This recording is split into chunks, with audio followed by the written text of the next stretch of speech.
Gardening in Canada is super duper easy. Wait, no, don't look at that. It looks awful. No, don't look at that either. Oh man, maybe not.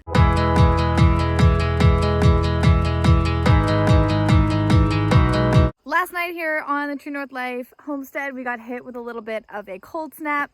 By a little bit, I mean we frosted.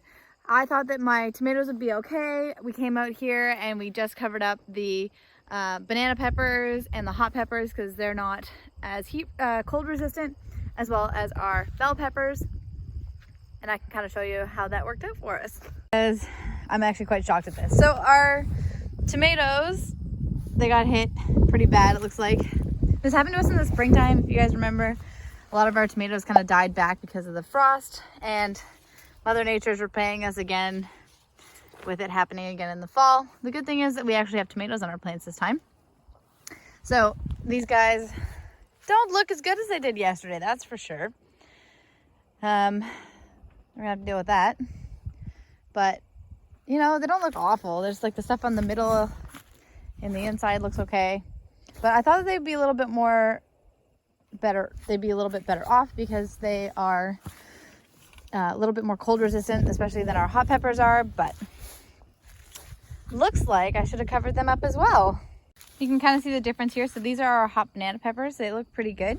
The covering that I put on them last night was touching them a little bit, so there was moisture sitting on them till this morning, and some of them got a little broken. So those are a little bit worn down, but other than that, the plants look amazing. Like, look at the fruit on these guys. It's crazy.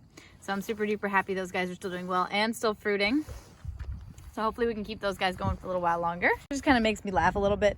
So this is our hot pepper bed. So we've got cayennes and jalapenos in here, and we completely wrapped it up and kind of folded it up like it was a Christmas present. And you can see the cayenne didn't like it very much, but the jalapenos are doing amazing. They did really good in there last night. So you can kind of see how strapped together this was. We were hanging out inside and I came home from work, and we had somebody coming in because we're renovating our basement. So they were helping us kind of plan out our electrical. And by the time we got that done and had dinner, I was running out here and it was dark and I was in my snowsuit and it was really cold. So I'm really glad that we were able to get these guys wrapped up for last night. It shouldn't be as cold tonight, but I think I'm gonna leave these kind of in place for them. I'll give them a little bit more breathing room just to make sure we're not having any water sitting on our leaves overnight. And we'll see if this kind of extends our season. My plan is to put cold frames up on these beds. I haven't had a chance to do it yet, but I do want to do it. It is something that's in my plan. So, you know, this is, I guess, kind of the first adventure to figuring out what will survive a little bit into the end of the year. So it is September now. It went down to 1 degree last night. 1 degree Celsius. So that's cold. It's really cold. It was cold enough for me to put on my snowsuit, so that should say something. I probably should have covered up my tomatoes looking at it now, and I definitely should have covered up my cucumbers, but they were at the end of their season anyway, so I didn't really think too much of it. The broccoli did amazing. Like, it looks like it hasn't been touched at all by anything. Like, this stuff, it should be the end of its season. So we brought this one was done from seed inside. Obviously you can tell that this totally should have been harvested a long time ago, but like I mentioned, it is past its season. We've got a couple of heads of broccoli in here as well that are nice. We could pick those guys and that would be awesome.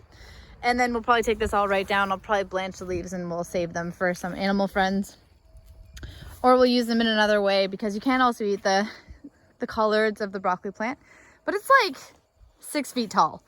It's in the garden bed, obviously, but, you know, I'm pretty impressed with how crazy this broccoli plant has gotten this year.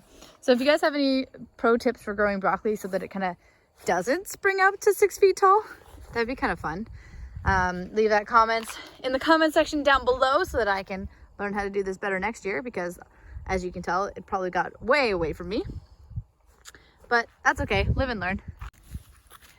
Our spinach, again, is also a little bit overgrown, but it's a cold weather plant, so it's actually doing really well. Same thing for our lettuces. They're doing totally fine because they like the cold weather as well. We're going to be hopefully planting a cover on these guys, like I mentioned, and we'll get lettuces and the spinach and a couple other greens going in these guys that stay lower to the ground so that they don't touch the plastic that we get on top, but they still stay nice and warm. So they're nice and close to that warm soil that we put in there for them, and we'll see how long we can make this last. So I really hope that you guys will one day see our garden not right after it's been hit by a frost. That would be great. That's something I definitely have to get better at. This is the thing that I'm kind of really excited about. So if you guys remember, I put up a video. One of our first ones was our free greenhouse. So we got a greenhouse from putting plastic that was left over from our house build, and we didn't build our house. It was just left over from it. And we got a frame that, you know, like those old carports that people have. It was just like a leftover. They were gonna throw it out. I was like, no, I could probably use it. We turned it into a greenhouse. It was free. And it totally saved all of my bell pepper plants last night. This is super exciting. So this is my tomato plant that's much more cold resistant. And these are my non-cold resistant bell pepper plants. Oh, I'm so stoked. They need a little bit of water. You can see the leaves are crumping up a little bit. But look at that. It frosted last night. And there are peppers galore in here. We've got the green ones. We've got the black ones. We've got ones that are white in here as well. So it's kind of a cool mix to grow this stuff this year. But I'm so happy about how these guys turned out. I've got 4 bell pepper plants that are just producing like crazy. And I went from, it's funny because this we had to push over top of it last night. So you can see it's not very tall, but it kept everything in here. It's actually quite a bit warmer. It's probably about 10 degrees warmer in here. Because we got a little bit of sun today, but not much. But it's been keeping the wind off, which is the main thing. Sorry if you can't hear me over the plastic. But the main thing is that it's been able to keep the wind off, which is what's really cold right now. So I'm super happy about this. I cannot believe it works so well. I need like a million more of these. If I could just put these guys in and grow all my beds inside them, and then I have like a little walk-in, oh, it'd be so good. And it would be a really cheap solution. So if you guys have any friends or family that are getting rid of these carport, it was a garden shed. It was one of those fabric garden sheds that are only supposed to last a couple of years. The frame is kind of warped. It's tuck taped together. Like it's really like bootstrap, but ding ding ding ding ding ding ding kind of greenhouse. But it saved my bell peppers, so I am super duper excited about that. And I kind of want more of them. I would have been able to kind of put them up against each other here, so it would have been my 1 greenhouse, 2, 3, 4 for my these guys are only 6-foot beds, so it would be a lot easier because obviously it's not that deep for this guy here. But so it wouldn't work very well for my 8-foot beds. This guy's gonna get garlic in it this year, and those ones are new from when we did all of the work with our skid steer that we had in here, which is still kind of a big mess because it's been wet and rainy and very fall-like, as you can see. So yeah, there you go.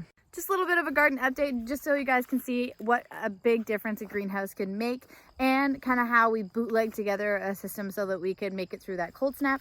It isn't supposed to get cold again for a little bit, but I'm hesitant to take anything off just yet because sometimes I look at the weather in the morning and it's like, oh, it's only going to get down to like 8 degrees. It'll be fine.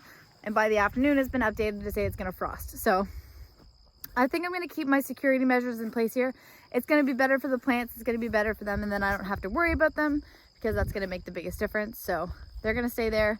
I really have to clean up where my greenhouse was though, because it's where I've been storing all the pots and pans and all my flowers and everything, and all my sprouts have come out of, and it looks like a trash pile at the moment. So I'm gonna have to clean that up, and we'll keep the things where they are, and I'll keep you guys updated if anything happens. But so far, the free greenhouse, best solution ever to being able to keep your plants alive. So like I said, it's just an old recycled frame. That's a metal frame with the plastic wrap over top. It's not even garden plastic. It's literally vapor barrier for your house. So you can get this by the roll.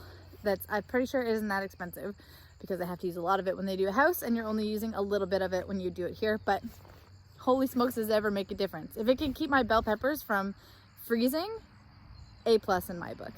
Thank you guys so much for joining us today. We will see you guys next time. My name is Jillian. If you guys liked this video and found it valuable, please give us a thumbs up and leave us a comment down below, and I will see you next time.